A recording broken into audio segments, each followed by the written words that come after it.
Bhazi reUrban Connect radhumana nerori patollgate yeLutumba mumugwagwa weBedbridge Masvingo Road. Vaona zvichiitika vanoti tsaona iyi yaitika nenguva dza7 mangwanani mushure mekunge mutyairi webhazi aita chikanganiso chekudarika, a fatal overtaking error.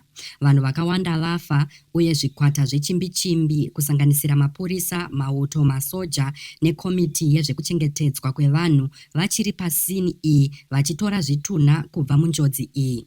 Vakuvara vamhanyiswa kuchipatara chedistrict kundorapwa.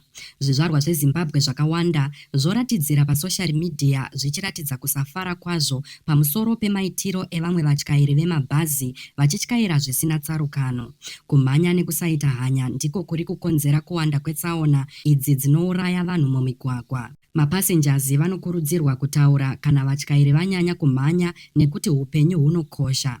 Sezvo nyika ichichema kurasikirwa kunosuruvarisa uku, maauthorities ari kukurudzira vatyairi vose vemotokari kushandisa ngwariro, kushivirira uye responsibility mumigwagwa kudzivisa ndufu. Ndinoti zororai murugare mweya yose yarasika mutsaona inotyisa iyi. Dai Mwari vatidzivirira mumigwagwa iyi.